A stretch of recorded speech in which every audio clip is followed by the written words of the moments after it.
Welcome to episode 113. So, in this episode, what I'm going to be working on is raising the main line that runs through my Bridgeport, Connecticut section of the layout. And I'm going to be modeling the elevated portion of the track as you see here in this video. So, we're at Jenkins Curve in Bridgeport, Connecticut, and I'm going to be modeling the stone walls, and also I'm going to be having roadways going underneath the main line, just like the prototype does.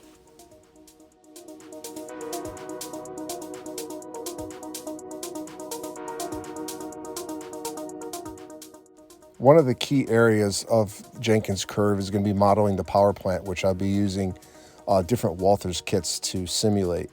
Now, one question I do have for everybody, I was thinking about installing the squealer on Jenkins Curve, try to simulate the wheel flange sounds that actually exist on Jenkins Curve.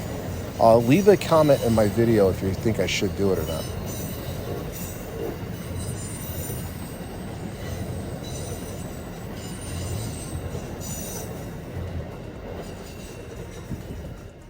All right, welcome to episode 113. So we're going to be continuing our process of redoing this whole area. What I'm going to do is I'm going to take all this out, scrape it all down, lay template material, which is just a giant piece of paper. I'm going to make a template. I'm going to replace all this homosotin here. So when this area of the track is slowly elevated, it's one piece, not 4 or 5 pieces being elevated. So let me get the process of removing all this stuff, and then I'll show you what the end result looks like.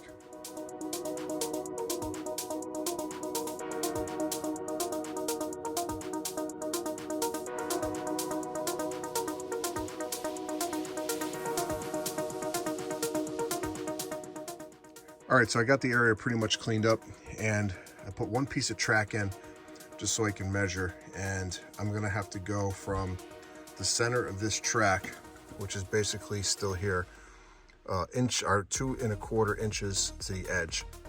So that's how big the template has to be, and it's 2 1/4 inches all the way from this side, and then there's a different measurement here.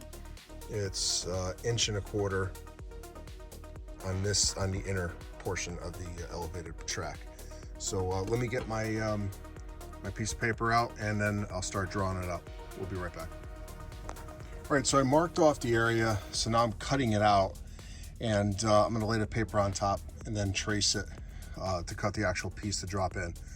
So it's coming along. Just a little bit extra work just to measure and things like that, but it's coming out pretty good. So let me get back to cutting this old section out, and then we'll get ready to cut the new section and put it in. So let me get back to work. All right, so I got the area cleaned up. Now I'm going to get ready to make the actual template. Now, if you notice, this benchwork is cut, and this is from the original layout when it changed elevations. So what I don't want to do is make too many cuts. So what I'm going to do is I'm going to cut from here all the way over here, and then I'm going to see if I can do this elevation with just this cut. I'm not going to cut this over here. I'm just going to leave this the way it is. I'm going to put a splice plate underneath, which actually there's a splice plate here, so I'm going to leave it. It's actually underneath, and then hopefully I can raise it up just from that. All right, so let me get back to work, and let me get this template made. All right, so I got the piece of paper in position, and basically what I'm using is just packing paper. So let me get the pencil out, and then we'll draw out this template.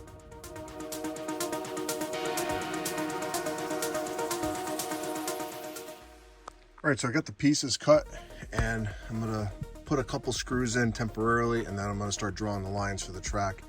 I'm gonna put the test track in, and then we're gonna start cutting this area out and start lifting it up. So let me get back to work.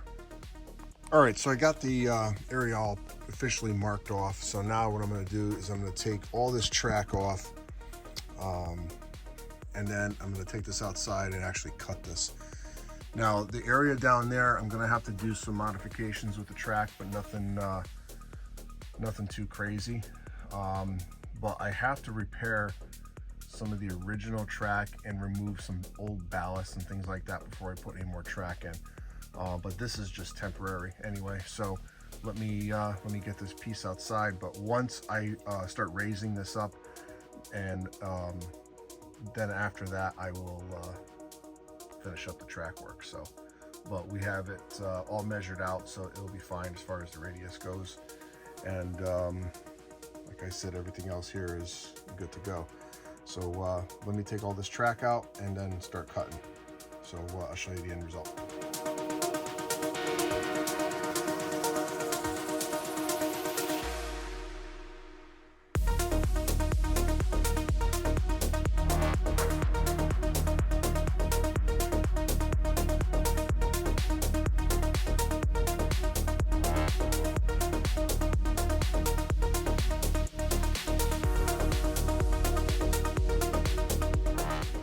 All right, so I ended up cutting the center piece yesterday, and everything came out pretty good. So now I'm gonna move on to these two sections. I gotta cut these out, and then I have to cut another piece right over there. Just have to make a couple cuts on that. And then this will be ready to be lifted up and elevated. So let me get started. I'm gonna take these pieces outside, and then I'm gonna cut them outside. Just a little a tip. If you have to cut this with a circular saw, meaning the Homasote, I would highly recommend using a, if you're gonna use a circular saw, go outside and use it, because this stuff makes a terrible mess. It's great to work with model railroading, but it makes a terrible mess when you're cutting it. So let me get started, and then we'll be right back. All right, so I know this looks like a disaster zone, but it's gonna start to come together really soon. So right now I'm preparing to put some vertical supports up for the elevated portion of the track. So let's go take a look at what I'm working on. So I'm mounting an extra large vertical piece here, but what I'm gonna be doing is bracing this just to make it a little bit more sturdier. And then I'm gonna add a section right here. And what I'm using over there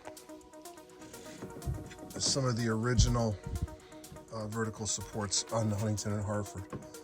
So I'll probably mount this somewhere around here like that, because this is the start of the elevated portion. So it can't be too steep of a incline, so I'm gonna have to mess around with it a little bit. But let me get these in place, and then I'm gonna start mounting more sections in and getting this elevated section installed. So I'll be right back. All right, so I started raising the elevated portion of the track. So as you can see, when it comes off the main, it's gonna hit here and then slowly start climbing. Now I'm gonna use a digital gauge to see what my percentage is in height or in elevation. Obviously I wanna keep it somewhat manageable, so I'm not stalling on the curve and on the hills. So what I'm going to do now is I'm going to screw this piece down, then I'm going to get the next section and start getting that in place. So we'll be right back. All right, so I was able to successfully raise this section up.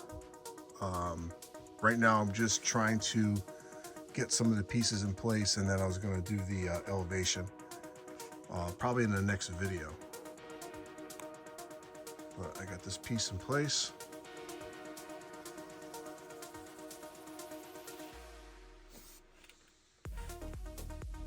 So what I did is I took a piece of scrap that I had, and I made a splice plate for it. Drilled down into the splice plate to connect both. I also temporarily put this brace in right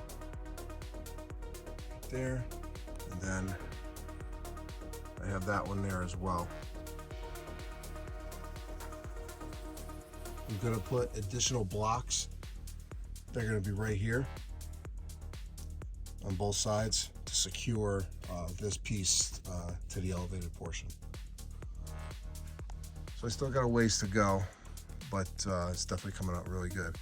Now, the next video is going to continue the elevated portion, but I'm going to switch gears just for a moment, but let me show you what I'm talking about. We'll be right back.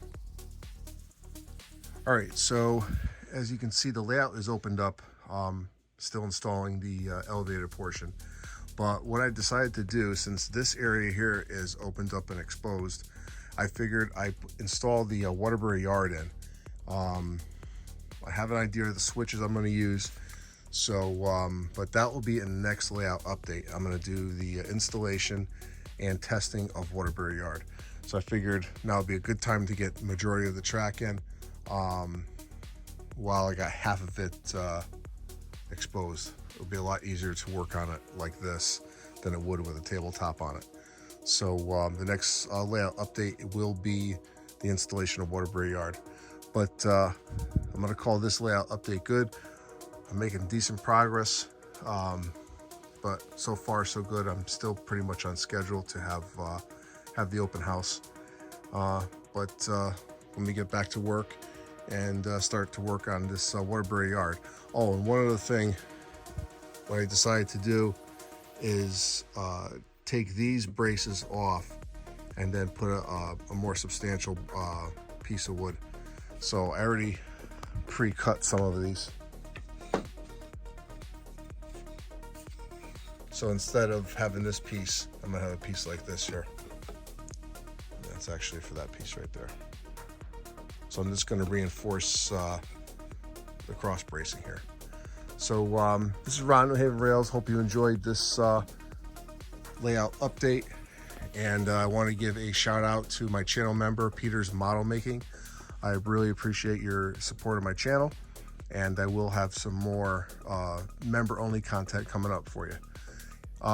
So I hope you enjoyed this series so far, and if you are not subscribed, consider subscribing. Give me a thumbs up if you like, and also leave a comment. So this is Ron, New Haven Rails. Thanks for watching. I'll see you at the next layout update.